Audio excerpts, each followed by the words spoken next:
1.300.000 personas vieron el video, pero a partir de entonces, estimados amigos, sí que me preocupé. Había aparecido una chica ahorcada por salir a pasear en bicicleta en el calabozo de una comisaría. ¿Se acuerdan de eso? Habían desaparecido a un muchacho en Santiago del Estero. Con el tiempo veríamos que 911 personas fueron asesinadas durante los primeros meses de la cuarentena por la Fuerza de Seguridad de Alberto Fernández, que se empezó a referir a mí en cadenas nacionales, burlándose, porque incluso habían salido marchas con carteles denunciando su pacto con Soros. Lo decía de esta forma.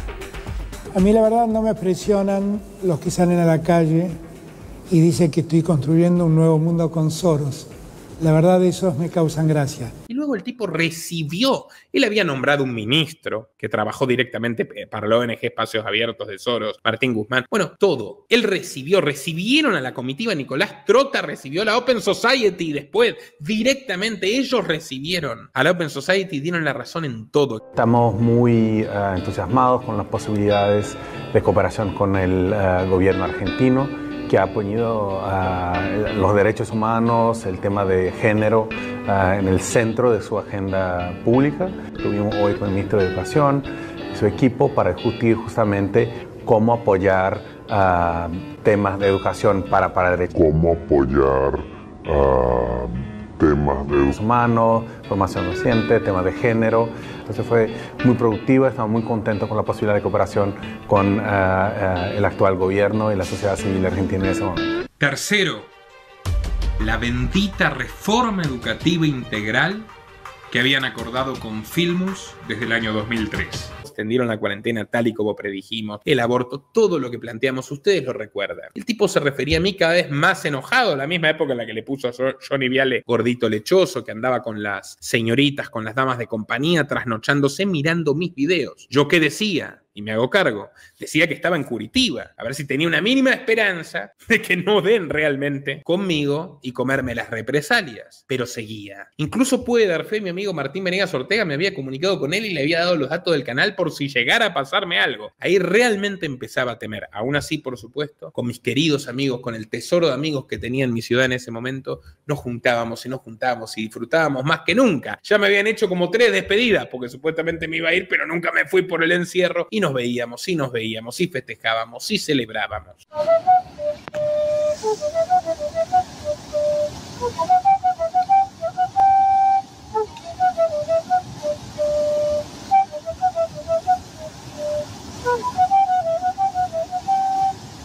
En invierno, cuando publiqué el documental sobre el Papa Francisco, que se convirtió en el más visto del planeta en tono crítico sobre el pontífice, que fue el gran trabajo de mi vida y que fue producto de toda la concentración que pude producir en ese encierro y la ayuda también de la familia del padre Llorio fallecido, una de sus primeras víctimas, en fin, personas con las que ya me había reunido antes. ¿Por qué? Porque Iorio, mi querido Iorio, me dijo con sabiduría que investiga a los jesuitas. Ese invierno Ricardo me llamó y me dijo: amigo, estoy muy preocupado, porque en el medio del campo le habían dejado en el buzón una nota escrita con máquina de escribir, como en las películas, donde decía: no te juntes con el gordo Moraz, está molestando y lo van a bajar. Me dijo: yo no sé si están hablando de bajar tu canal o de bajarte a vos, amigo mío. Estaba angustiado Ricardo, angustiado yo cuando me dijo eso Ricardo, pero dije: tranquilo, Ricardo, perro que ladra no muerde, y al mismo tiempo me repetí ese mantra y trataba de convencerme de que no iba a pasar nada. Además, ¿por qué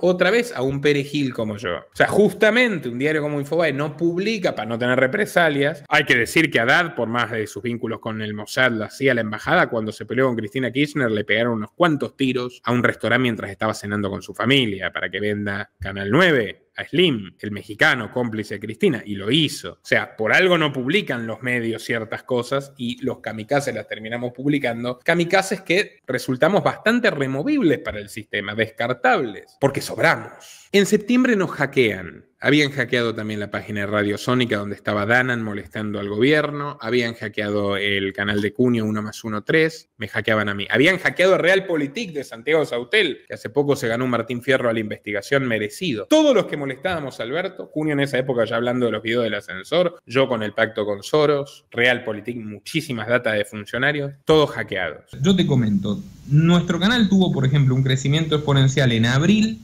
a partir de la primicia que yo doy del rol de la Open Society de Soros, que hoy ya tiene un convenio oficial suscripto y anunciado por el portal de la Presidencia con el Ministerio de Educación, o sea, lejos de ser una teoría conspirativa, para la gestión educativa y sanitaria de la crisis de salud, etcétera.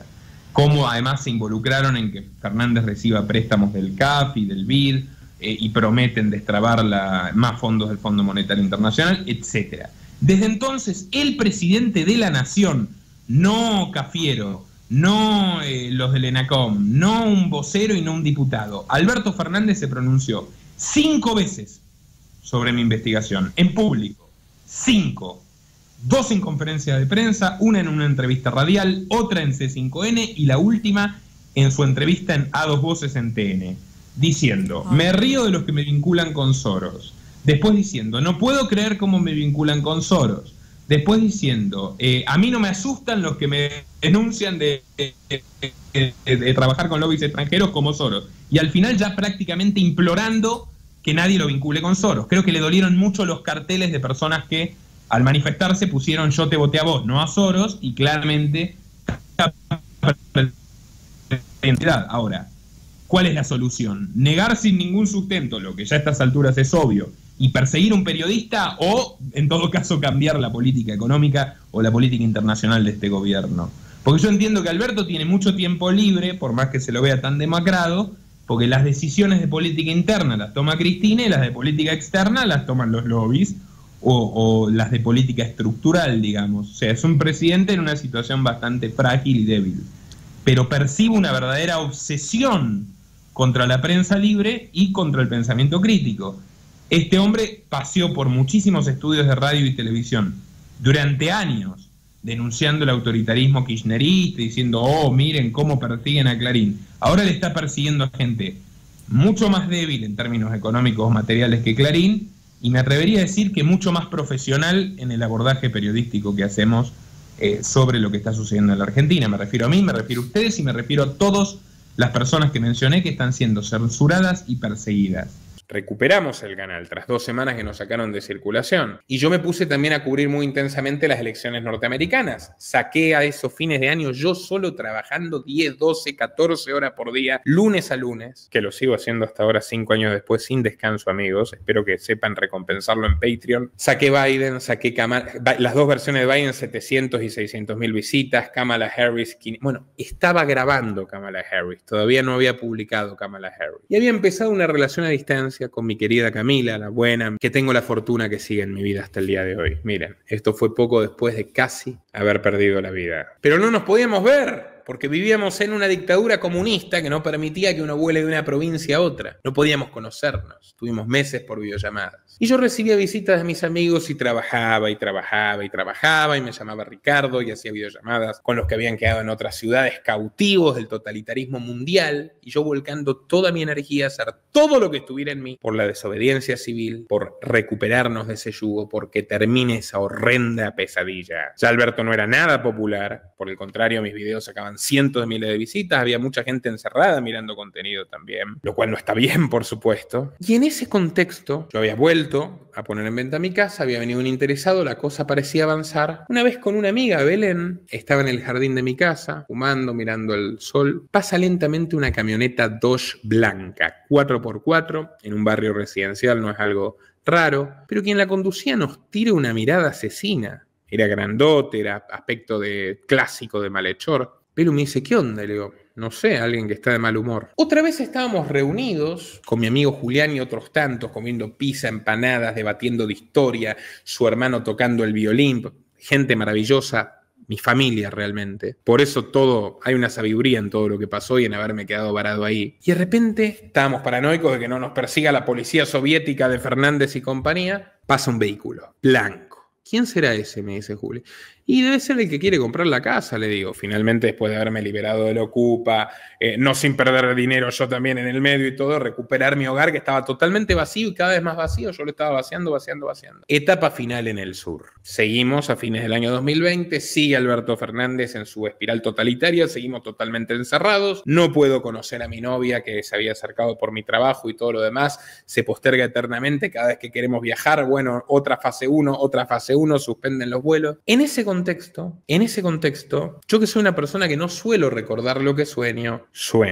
¿Qué sueño? Sueño en una ocasión que yo estaba saliendo del cine, en el shopping, en mi ciudad natal, y de repente me empieza a seguir una persona extraña. Yo apuro el paso, bajo por una escalera pedregosa de esa donde tantas personas se rompen una pierna, una costilla, cuando hay hielo, y me siguen siguiendo. Y corro, me esfuerzo, me sigue igual, y el sueño se interrumpe sin que lleguen a asaltarme, pero claramente estaba esa intención. Un sueño. En otra oportunidad, recuerdo, yo estaba en medio de una experiencia psicodélica, digámoslo, siempre con mucho autocontrol, escuchando música del maestro Sabina, y escuché un ruido muy fuerte, y era un departamentito que yo había hecho al lado de mi casa para complementar a la cabaña, como si se hubiera abierto la puerta y se hubiera cerrado una puerta maciza de madera. Ese departamento, a diferencia de lo que era toda mi casa, no tenía rejas. Era el único que solamente tenía una puerta. Dije, el viento, tranquilo, o capaz lo escuchaste. Focus, música. No pensaba salir, no tenía ningún sentido. Tercer incidente, es un segundo sueño. Ya por el mes de noviembre. Estaba durmiendo profundamente, me acuerdo que ya ni cama tenía, dormía en un colchón, y me recordé transitando alguna callezuela de Cartagena de Indias o de Medellín, pero me acuerdo que era algún lugar que conocí en Colombia muy bonito, pero de noche. Y otra vez me seguían, me querían hacer algún daño y yo terminaba encerrado en el baño de una estación de servicio, que me recuerda a la secuencia de cuando Santoro, interpretando un español en la serie argentina Los Simuladores, no sé si se acuerdan, se encierra en una estación de servicio. Bueno, cuando me desperté de ese sueño estaba cortada la luz, había una gran tormenta. Yo sospechaba que no era un corte general, creo que vi alguna luz por la ventana de algún vecino y no quise salir a averiguar personalmente si había algún problema con el poste. Y al día siguiente pensé, algo que no había pensado nunca en esa casa donde crecí, de la que me fui rebelde a mis 15 años y a la que volví tras la muerte de mi padre. Por primera vez pensé, al entrar a mi casa que tenía un gran terreno, en una casa vieja, sencilla, en medio de un gran terreno arbolado, bastante separado del entorno. ¿Qué pasa si me toman de rehén? ¿Qué pasa si me agarran? Si me capturan aquí en mi cochera, ¿cómo me salvo? ¿Quién me va a escuchar? ¿Quién lo va a ver si no hay visibilidad desde la calle, con toda la vegetación? Tengo que gritar. Tuve ese pensamiento espontáneo, producido por esos sueños, que no supe interpretar como alertas, eran simplemente sueños. Me vuelvo a reunir en plena realización del documental de Harris con unos cuantos amigos un día, incluyendo uno que ahora es mi guionista. Uno de ellos lleva a su perro, Odín. El perro se queda afuera, nosotros adentro, comíamos pizza, bebíamos vino, éramos felices. De repente Odín tose. Nosotros vimos como que había una mano que salía del portón, de mi portón. Un agujero, había una media sombra en el portón de hierro. Una mano entró y salía. Y Odín estaba tosiendo y vomitó. Un pedazo de carne. Y nos preguntamos quién le dio algo al perro, ¿por qué? Y uno comentó, hay gente mala que anda ahí envenenando perros. Lo teníamos delante de nuestros ojos.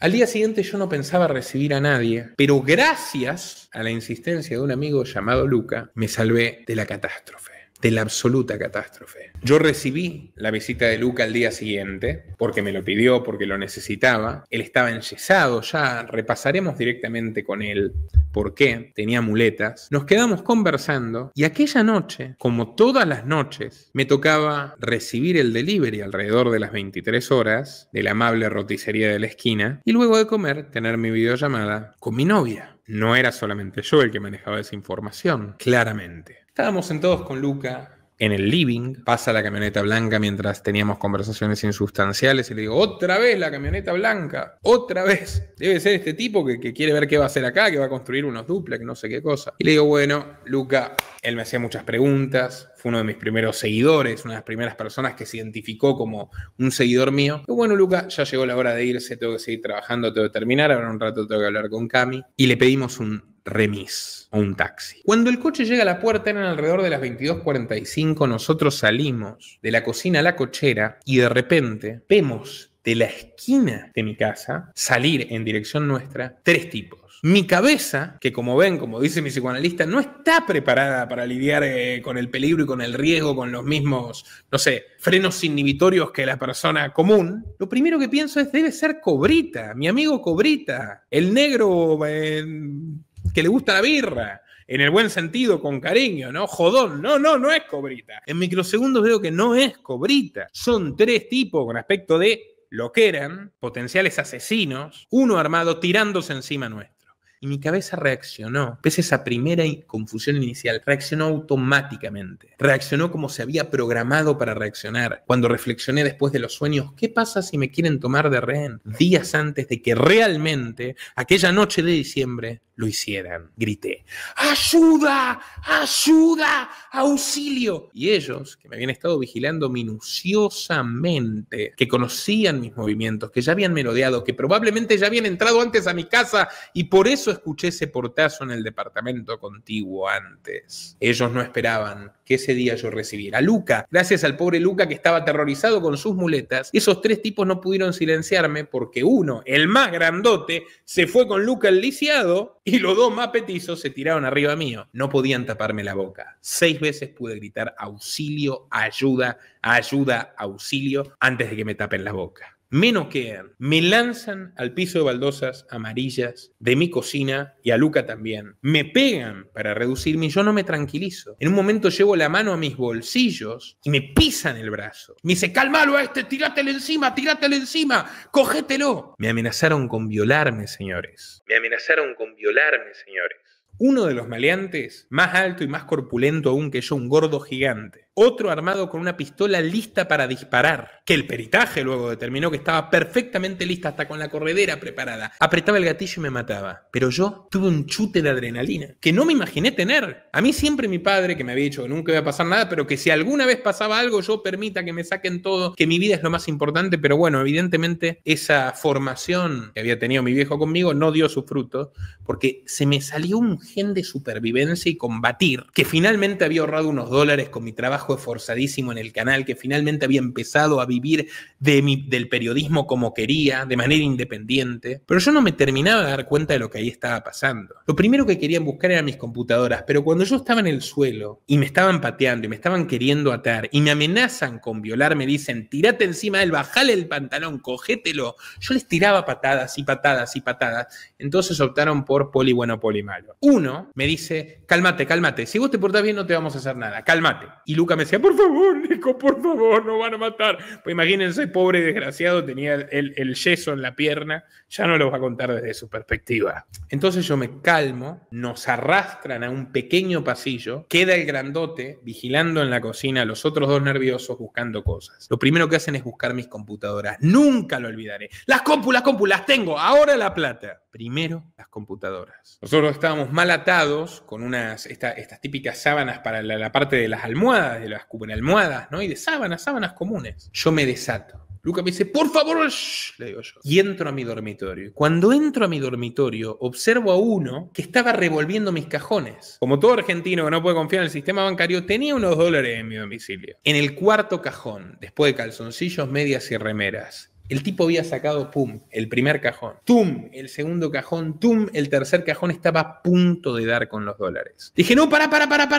la plata estaba acá. Y es verdad, yo quería darle unos fajos de pesos que había en mi placar, se la llevó tu amigo. O sea, el primero que había pasado por ahí, el que llevaba el arma, se llevó esos pesos y luego se fue por las computadoras. Entonces este tipo me dijo, ¿vos qué haces acá? No, estaba muy nervioso. Es más, en un momento yo me vi con una frialdad increíble, la que activa en ese momento, no sé, la adrenalina. Yo dije, este lo puedo reventar a trompadas. Y eso, yo no soy una persona violenta, pero yo le llevaba 2 cabezas al sujeto. Y vi el miedo en su cara, tenía más miedo él que yo. Pero dije, no, anda.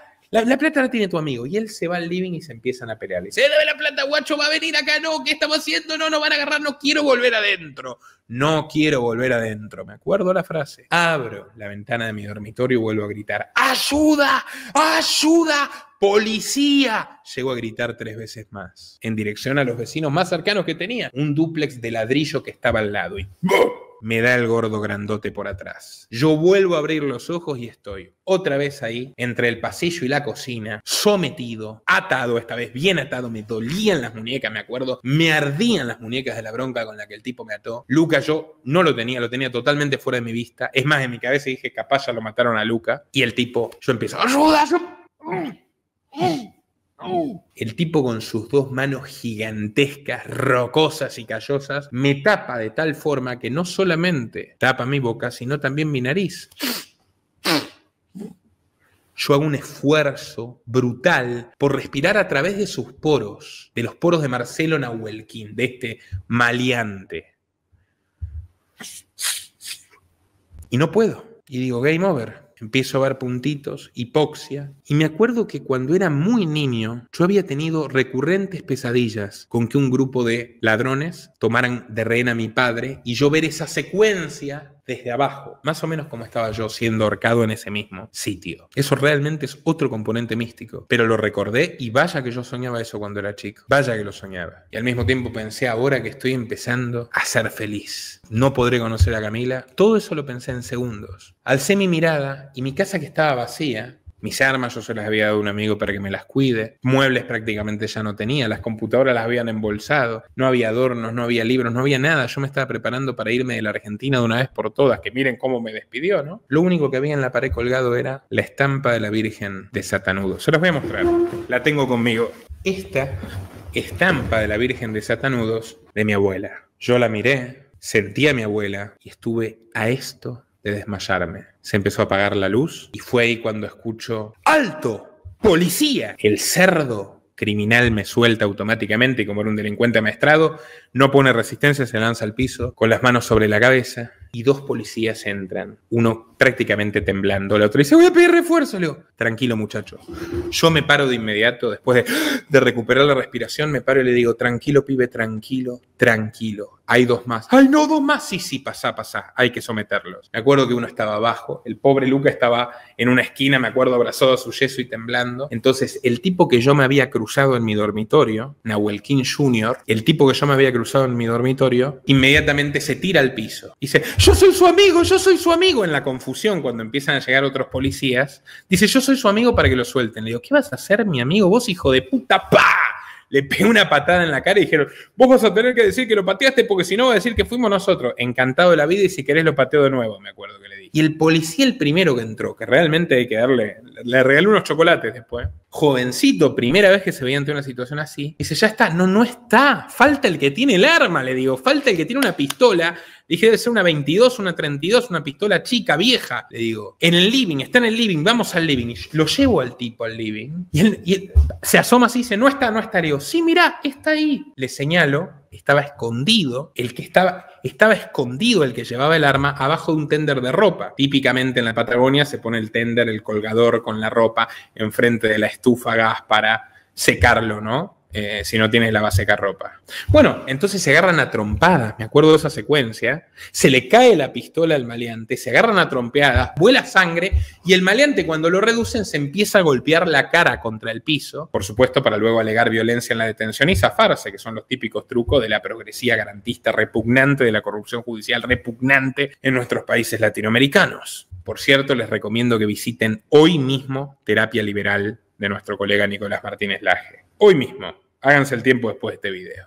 Entonces yo zafé y luego vino el festival. Vino un periodista de un diario local y le dije, por favor no cubras esto, yo no entiendo qué pasó. Vino el médico a revisarnos, yo tenía moretones, contusiones, raspaduras, todas cosas leves. Me tomaron la presión, la tenía creo que no sé, en 18, me querían dar algo. Le dije, no, tranquilo, respiré, después me la tomaron de vuelta y la tenía bien en 13. O sea, me tranquilicé. Y cuando me senté en el cantero de mi casa, vi que me escribían mensajes y le dije, no, vino gente a mi casa, pasó algo raro, le mandé la foto a un par de amigos, ni me acuerdo de la secuencia completa y dije, ¿quién fue? ¿Quién mandó a estos tipos que estuvieron a punto de matarme? El instinto periodístico. Volví adentro Miré al piso y veo que se le había caído el documento a la rata de Nahuel King Jr. y retengo el apellido, Nahuel King. Vuelvo al cantero, me siento de nuevo, apesadumbrado, cobro noción de que estuve al punto de morir y todo el miedo y todo el pánico que no había tenido, lo tuve ahí. Lo tuve después de eso y me costó muchísimo salir de ese miedo. Al día de hoy, de hecho, yo tengo cámaras, tengo cerca eléctrica, tengo toda la seguridad, alarmas, todo lo demás. Yo soy tirador experto desde siempre, pero nunca en mi domicilio estoy lejos de un instrumento para defenderme. Puede dar cuenta mucha gente de esa situación y las cosas que me han tocado, ¿no? Luego de eso. Pero vencí al miedo y los mandamos presos.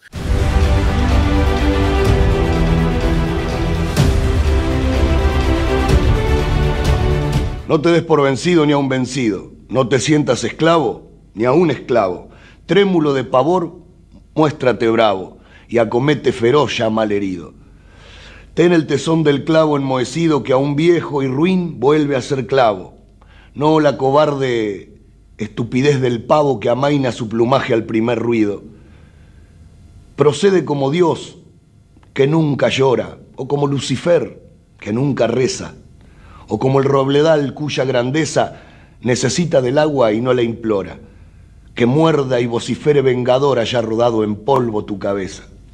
Vamos a recordar con Luca y luego vamos a reconstruir la investigación que muestra cómo la mafia opera siempre vinculado directamente desde el mismo Estado. Mi caso es la refutación de todas las falacias acerca del Estado. Y digan, ay, ¿por qué llamaron a la policía? Porque básicamente no podemos tener policía privada en la Argentina y por eso pasan estas cosas. Y de hecho, siempre sospecharé que para haber hecho semejante brutalidad a 4 cuadras de una comisaría, pues mi casa estaba a 4 cuadras de una comisaría, ahí había cómplices. Obviamente no fueron estos muchachos que pasaban por ahí, que los vecinos alertaron y que me rescataron. Y por suerte no tenía armas, porque de repente mataba a alguno e iba preso yo en vez de ellos. Bueno, amigos, escucharon a Luca, escucharon a Juan Martín. La cosa, ¿cómo siguió? Bueno, si bien yo estuve, como les dije, un tanto traumatizado por esta situación, en diciembre conocería a mi querida Camila, con quien sigo hasta el día de hoy, por más que hace unos años tomamos la decisión de abrir nuestras relaciones, la compañera que siempre me acompañará, Dios mediante, por decirlo así. Terminé el documental de Kamala Harris, miren.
Si se preguntan por qué cambió tanto la estética y la escenografía de donde estoy filmando, es porque básicamente después de la toma anterior, 3 hombres armados irrumpieron en mi propiedad, me golpearon salvajemente a mí y a un amigo y colaborador de esta casa e intentaron robarme.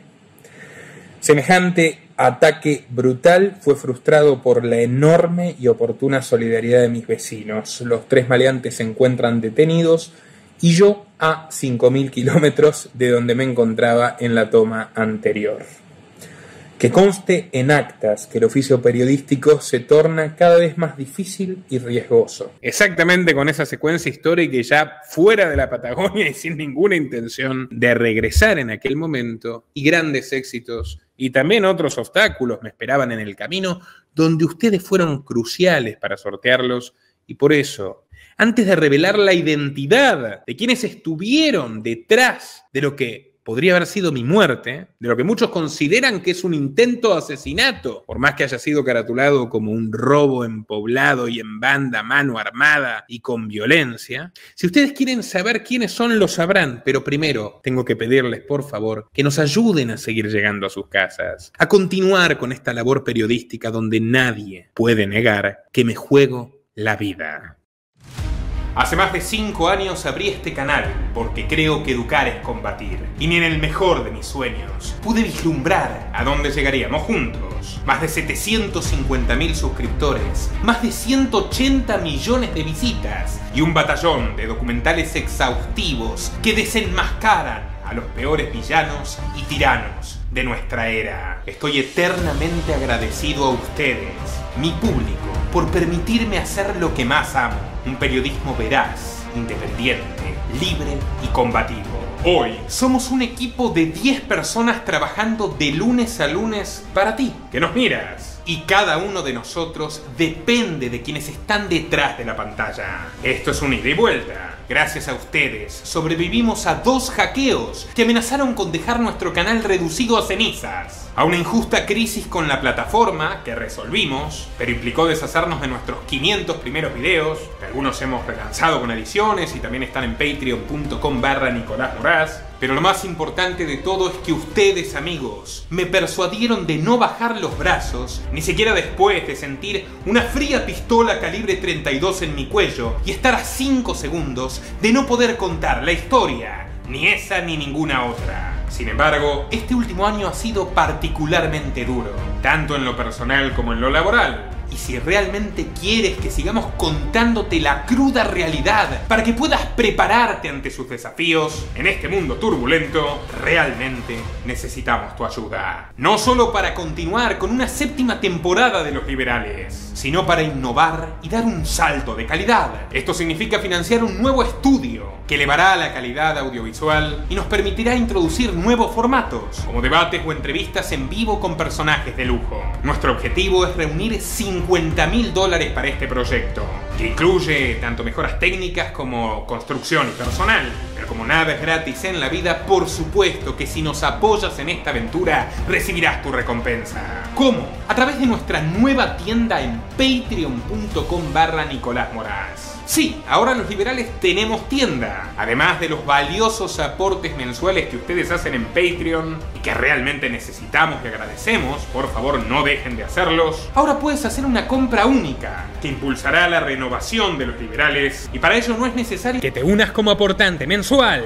Entras a patreon.com/Nicolás Moraz y compras lo que quieras. En nuestra tienda podrás obtener por $25 una carta de agradecimiento personalizada y firmada por mí. Por $50 la misma carta más un clip de agradecimiento a tu persona o a quien desees. Por $100 podrás tener una amplia videollamada conmigo sobre los temas que quieras. A partir de $250 podrás encargarle a este equipo periodístico de lujo un informe sobre el tema que tú quieras. Por supuesto tratado desde nuestro enfoque. Y con $1.000 puedes conseguir un documental de 1 hora y media, de esos que hacen historia. Y cuidado, desde $1.500 podrás adquirir opciones para publicitar tu marca en este canal, uno de los principales medios independientes de YouTube en español y de los más seguidos por los hispanos en Estados Unidos, los españoles, los mexicanos, los argentinos y el resto de América Latina. Y atención, cualquier compra que hagas te dará un gran descuento si quieres unirte a nuestra familia de mecenas con los planes mensuales. Ahora, estimado amigo o amiga, depende de ti. ¿Seguiremos creciendo juntos? Ingresa a patreon.com/Nicolás Moraz y hazlo realidad.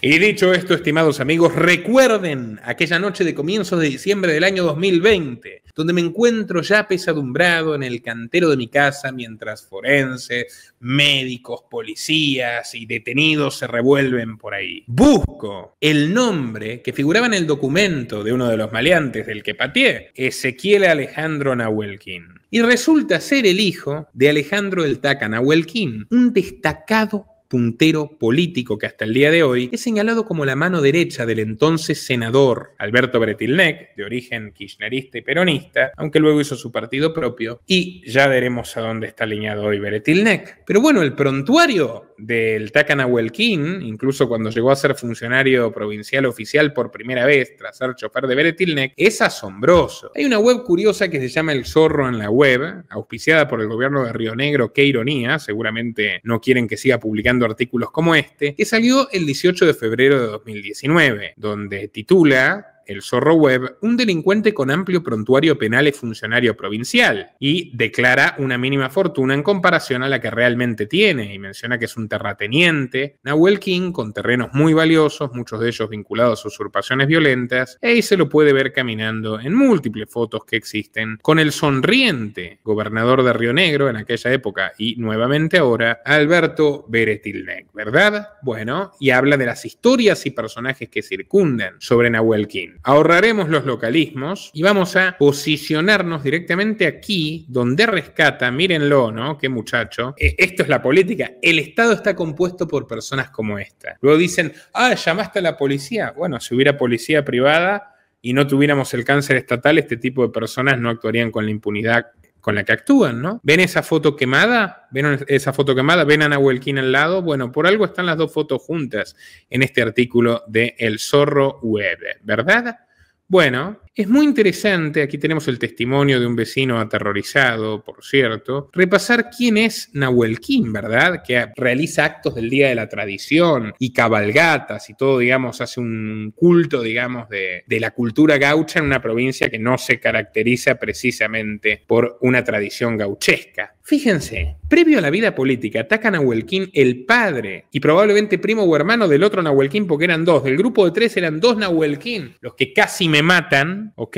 Los que casi me asesinan por asfixia. Bueno, el referente de estos sujetos, Taca Nahuelkin, había sido conocido por integrar la banda del Soplete, según el Zorro Web, por haber participado en robos a cajeros automáticos durante la década de los 90. Otras fuentes mencionadas los indican también en el entorno del famoso Gordo Valor, pero parece que Nahuelkin era demasiado violento. Hay un mito que dice incluso que atravesó la cordillera a pie en una fuga, porque también tenía actividad delincuencial en Chile. Fue afiliado al Partido Localista Sur y se desempeñó como chofer de Alberto Icare, fundador del partido vecinal y 2 veces intendente de Bariloche. Cuando el ex intendente debió tomar licencia, Nahuelkin siguió trabajando para la gestión de Darío Barriga y continuó con el radical Marcelo Cascón, coordinando las tareas de mantenimiento, saneo y orden en el basurero municipal. Basurero, un gran lugar para Nahuelkin, definitivamente. En el 2014 fue contratado como personal de seguridad por la empresa Domingo Di Tulio, propietaria de varios countries en el Gran Buenos Aires, para sus desarrollos inmobiliarios en la zona de Villalago Gutiérrez. Su función era clara: custodiar e impedir posibles ocupaciones. Su pago era quedarse con algunas tierras por sus servicios, y hasta aquí parecía un acuerdo comercial razonable. Estamos de acuerdo, pero lo cierto es que, según el relato de los vecinos, Nahuelkin reunió brigadas armadas a caballo, por medio del amedrentamiento, las amenazas y la extorsión a los habitantes del barrio, quedándose con tierras de la zona que tenían legítimos dueños. La empresa no compró realmente tierras ni presentó un título de propiedad. Al contrario, comenzaron a alambrar terrenos sin importar las viviendas que los vecinos habían construido en sus lotes, ganando de esta forma metros cuadrados que luego venderían a precios millonarios, ya que toda la zona tiene un potencial inmobiliario muy alto por su ubicación y sus visitas. Nahuelkin siempre operó a dos puntas. Por un lado, enarbolaba las banderas de la distribución de la riqueza y la igualdad, poniéndose al frente de las crisis de viviendas y la difícil situación de quienes debían ser reubicados o vivían en asentamientos precarios, interviniendo ante los organismos oficiales. Por el otro, mientras hacía y hace usufructo de las dudosas concesiones obtenidas para la explotación de las bananas acuáticas en las playas de las grutas, Dios mío, las playas son un imán de la corrupción, extorsionaba a los vecinos para expulsarlos de aquellos lotes que los empresarios reclamaban como legalmente propios, a veces sin respaldo. Alambró los lotes, y esto es muy interesante, ¿no? Se lo puede ver en un video que circuló en las redes sociales a la mano derecha del político Bretilnec, donde dice textualmente: si fuera mala leche, te la prendo fuego y listo, a uno de los vecinos cuyas propiedades fueron tomadas por los hombres de Nahuel Quin por esta suerte de milicias y que, miren qué casualidad, terminó incendiada. Incendiada de manera intencional, según estableció la justicia. En una de esas causas, Nahuel Quin fue sobreseído en 2016, apenas semanas antes de su designación en el ministerio. ¡Qué casualidad!, ¿no? ¡Qué sorpresa que la justicia de Río Negro opere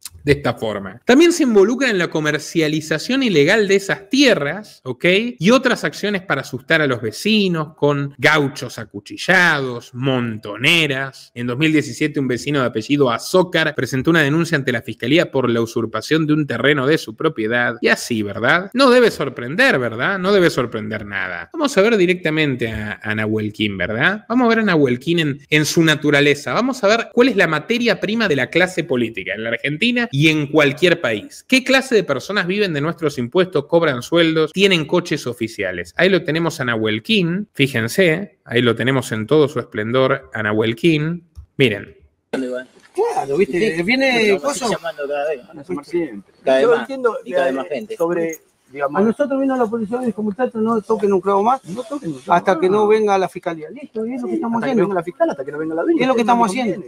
Porque si nosotros tuviéramos mala leche, no hubiera nadie. Se la prende fuego, mueve la mierda, y listo. Si no viene nadie, te la prendo fuego a la mierda y listo, le dijo. ¿Se acuerdan de la cabaña quemada de la foto? Es esa. No es la intención, por eso te digo, no me vengas que yo vengo al choque. No. Viste, si nosotros elegimos, nosotros viene... Claro, viste, viene cosas. Llamando cada vez. Van a llamar siempre. Yo entiendo más gente. Sobre, digamos, a nosotros vino la policía y dijo, muchachos, no toquen un clavo más hasta que no venga la fiscalía. Listo, y es lo que estamos haciendo. Hasta que no venga la fiscal, hasta que no venga la dueña. Es lo que estamos haciendo. Porque si nosotros tuviéramos mala leche, no hubiera nadie. Se la prende fuego, mueve la mierda, y listo. No es la intención. Y así fue. La cabaña fue prendida a fuego. La cabaña fue prendida a fuego. Después había un episodio raro también allá por 2014 donde un hermano de Nahuel Quin fue asesinado aparentemente por la viuda. Apareció muerto en su casa el hermano de Nahuel Quin, ¿no? Verónica Arellano era señalada por ese caso, pero bueno, estamos hablando literalmente de una familia de armas tomar. ¿Qué había pasado en 2020 con Nahuel Quin, que era director de las políticas de tradición de la gobernadora Anabela Carreras, otra gran aliada de Alberto Fernández, que era la Delfín de Beretilnec? ¿Qué había pasado? Que agarraron en una camioneta a Verónica Pietra, directora de Energía Aislada, la esposa de Nahuel Quin, ya ven, gente de una profusa formación, del gobierno de científicos, como ven. Bueno, la directora de Energía Aislada, Verónica Pietra, renunció ayer porque la encontraron en un control vehicular con 3 millones en efectivo. Estos que son los abanderados contra el dinero en efectivo, ¿no? Una funcionaria de la provincia de Río Negro fue sorprendida en un control de ruta con 3 millones en efectivo. La justicia secuestró el dinero, renunció ella, renunció Nahuel Quin, su marido, que era director de políticas tradicionalistas, o sea, forma de llamar a los contratos para el mafioso, ¿no? Su esposo Alejandro Nahuel Quin también formaba parte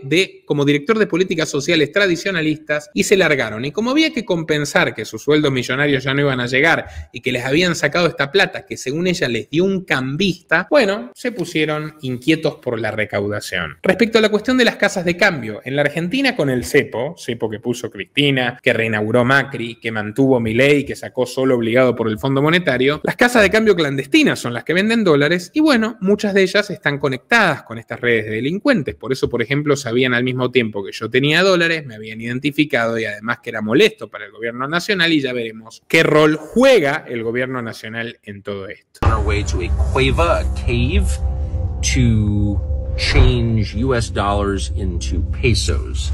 Now, the caves are the only place in the country that gives the actual exchange rate. The government lies about what its currency is worth and gives about half its value to people in exchange for dollars. So this is kind of the last outpost of economic honesty in the country, and of course the government is trying to shut them down. This is so cool.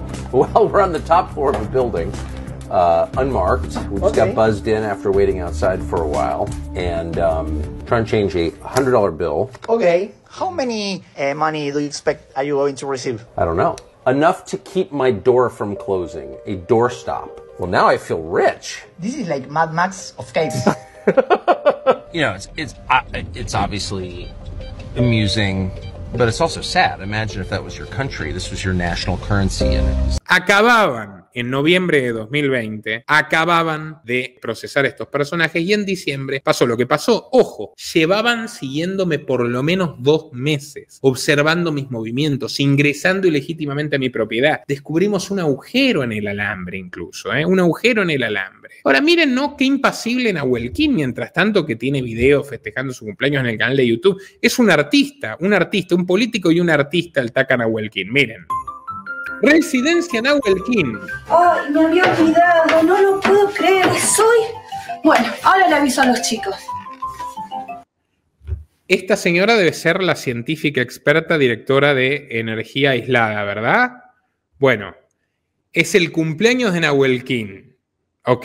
No vamos a mostrar a los niños, ¿no? Que dan órdenes a los laderos de Nahuel King. Vamos a mostrar cómo lo van a buscar al geriátrico en su cumpleaños 50, ¿no? En esta recreación humorística que hacen estos grandes artistas, donde seguramente habrán estado los tipos que prácticamente me asesinan y que fueron a la cárcel por ello.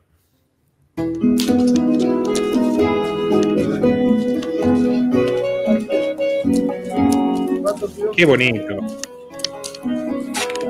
Esta historia lo tiene todo. Nunca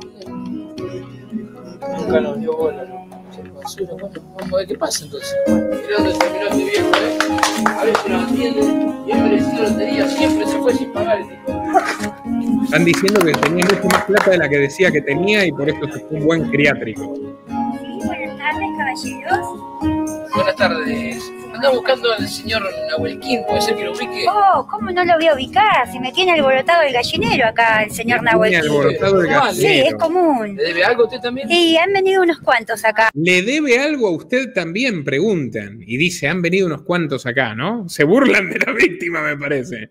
A cobrar. Por eso lo venimos a buscar. Bueno, como gusten, ¿lo quieren llevar? No sé qué es lo que quieren hacer. Sí, me gustaría poder llevarlo. Bueno, ¿nos quiere acompañar? A ver, voy a ver si está desocupado. Hollywood.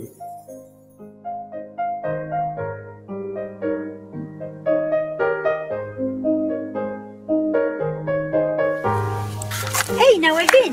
¡Nahuel King! Ah, me va a entrar hace de las 4 de la mañana que estoy sentado acá afuera, todo el día acá afuera, me tiene sentado. Nahuel King, por fin sí. te vienen a buscar, aleluya, aleluya. No quiero ningún familiar y su hijo de esposa me quieren matar todo, no quiero irme, me van a sacar mi plata, todo. Por fin, te vas a ir, Nahuel King, de acá. Ay, bueno.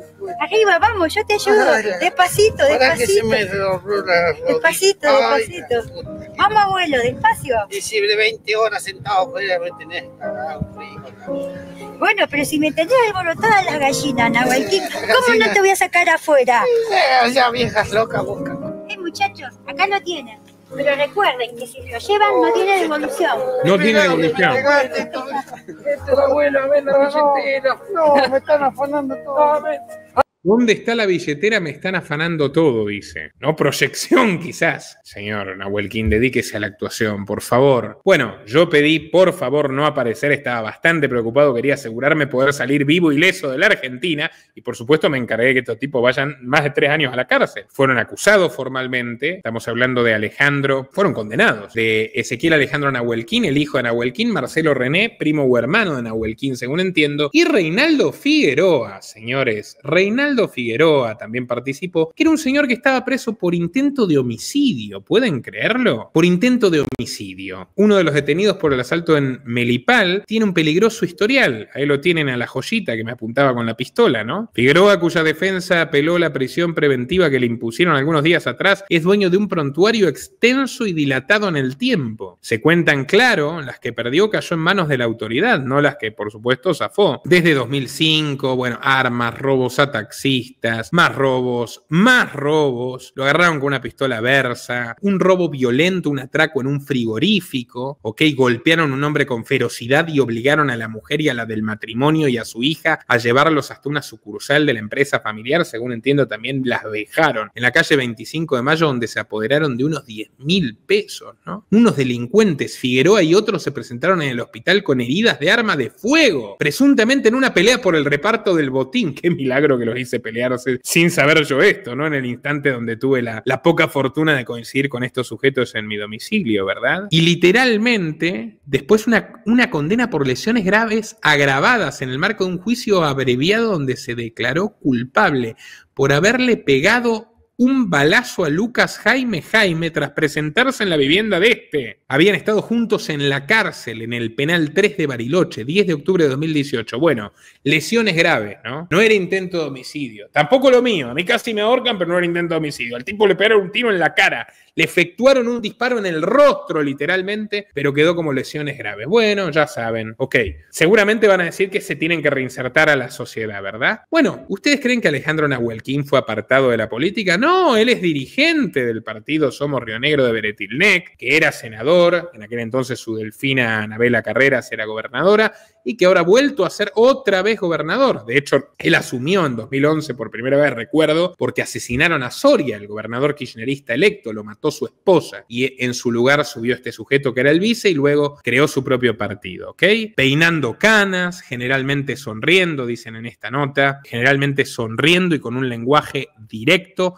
Alejandro Nahuelquín ha sido ladero y confesor del gobernador en todos los momentos de su mandato. Es una nota de Barilo Noticias, ¿ok? Diario de Bariloche. 7 de enero de 2024 escribe Leonel Tornes Antúnez. Peinando canas, así que es un confesor y un ladero, ¿no? Inquebrantable de lealtad hacia Beretilnec. Siempre en las sombras y sin cargos rimbombantes, Nahuelquín ha generado un poder que lo lleva a ser uno de los hombres consultados por legisladores y ministros, incluso para tomar decisiones complejas en algunos momentos. ¡Ja! Imagínense, debe haber sido complejo también. ¿Y qué pasa si lo matan al gordo ese? Bueno, no importa. Vamos a decir que fueron lesiones leves. El TACA, como se lo conoce, ha sorteado problemáticas familiares con temas en la justicia. La imputación a uno de sus hijos en un violento robo en un coqueto barrio, la víctima soy yo. O la renuncia de su pareja como funcionaria en la Secretaría de Energía de la provincia en 2020 por una situación confusa que con el tiempo se aclaró, pero que en su momento hizo mella en su persona. Ninguna de estas situaciones mermaron la confianza que el jefazo le tiene y le siguió brindando apoyo en sus emprendimientos. Nahuelquín conoce en modo general a todos, los que están en las buenas y los que están en las malas. En épocas del gobierno de Arabella, Beretilnec lo reconoció como uno de los pocos fieles en Bariloche, y esto no es poco, cuando Beretilnec pensaba que estaba lleno de traidores. Y estaba en una guerra sin cuartel con la hoy ex gobernadora. Bueno, Nahuelquín ha vuelto. Ahora es interesante, ¿para quién trabajaba TACA? Para Beretilnec. ¿Y para quién trabajaba Beretilnec a fines de 2020? Otra vez para Cristina, porque en su pelea con Anabela Carreras trazó un pacto con el gobierno de Alberto Fernández y Cristina Kirchner. Fíjense, 14 de noviembre de 2020. Beretilnec confirmado al servicio de Cristina. El proyecto del senador rionegrino puede ser la llave que permita designar y remover al jefe de los fiscales con elemental mayoría absoluta, como quiere el kirchnerismo. El destino de las causas de corrupción está en juego. Fundamentales los votos de él para Alberto y Cristina. Esto es de noviembre, 2 semanas antes de que los muchachos Nahuelquín entren a mi casa y casi me maten, después de que me hackearon, después de que Alberto habló de mí en varias cadenas nacionales, después de que mis trabajos contribuyeron de forma decisiva para que se desplome su popularidad y que un ex terrorista y ex diputado peronista llamado Aldo Duzdevich diga que había que silenciarme a mí y a otros propagadores del odio en la prensa. ¿Saben con quién está Beretilnec ahora? Para cerrar, por supuesto, naturalmente, ¿dónde creen que está preso? ¡No! ¡Con Milei! Que le dio un cargo en YPF donde se cobran sueldos, señores. Se cobran sueldos astronómicos. Se cobran sueldos de $100.000 por mes en el directorio de YPF y alimenta versiones de un acuerdo. Seguramente le van a considerar la medallita a Beretilnec, porque como saben, ni Alberto me quería ni Milei me quiere. Alberto me insultó en público. Milei también, ahí lo tienen, 26 de septiembre. Dentro de todo fresquita, en las postrimerías de un acuerdo entre Milei y Beretilnec. A Beretilnec lo nombraron en el YPF y al TACA Nahuelquín, ¿qué le van a dar, no? Algo le tienen que dar al TACA. Ahí lo pueden poner en el Congreso, ¿no? Acá nos jugamos la vida, amigos. Apóyennos en patreon.com/Nicolás Moraz. Vuelvo a recomendarles visitar y difundir el canal de mi compañero también, Terapia Liberal, y por favor apóyennos y nos veremos el año que viene haciendo nuevo contenido y enfrentando nuevos desafíos que esperemos no sean tan graves. Y sí, si se lo preguntan, sigo siendo agnóstico, pero por estas cosas, cada vez más inclinado a pensar que existe un Dios.